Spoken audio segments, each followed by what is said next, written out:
आज हम एक ऐसी कहानी की किताब पढ़ने वाले हैं कि जिसे पढ़ते पढ़ते आपको किताबों से, कहानियों से प्यार हो जाएगा।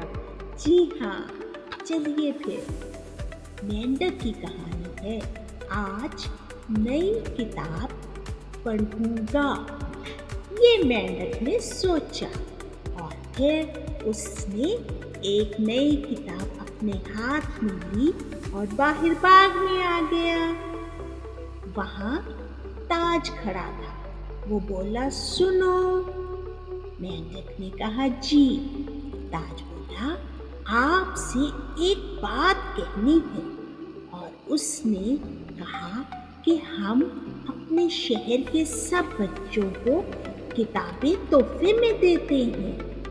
ताज की ये बात मेंढक को बहुत अच्छी लगी। मैंने बच्चों को तोहफे देने का कहा है। और ताज और मेंढक किताबों के तोहफे लेकर चल पड़े। आज किताब का तोहफा मिलेगा। और जिस घर में वाईफाई चल रहा था, वहां सबसे पहले उन्होंने किताब का तोहफा देने का सोचा। बच्चा सोच रहा था कि आज खेल का बहुत मजा आया।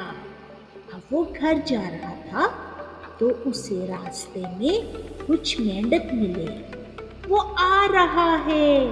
मेंढक ने आपस में एक दूसरे से बात की और फिर उन्होंने उस बच्चे से कहा, ये लो तोहफा, ये आपके लिए है।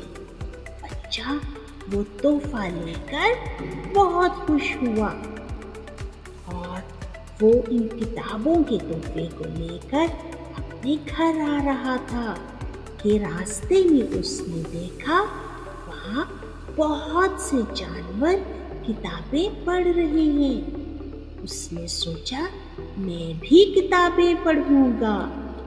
और किताबें तो बहुत किस्म की होती हैं। कोई मज़ाहिया, कोई इखलाकी कहानी होती है, कोई जासूसी कहानी होती है, कोई तवील होती है, कोई डरावनी होती है, कोई बहुत मुख्तसर कहानी की किताब होती है।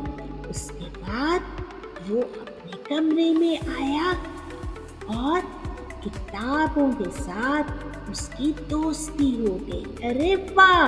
वो बोला, किताब मेरी दोस्त बन गई। और फिर उसने बहुत सी कहानियाँ पढ़ी। कहानियाँ पढ़ने के बाद उसने सबसे पहले अपनी पसंदीदा कहानी को लिखा।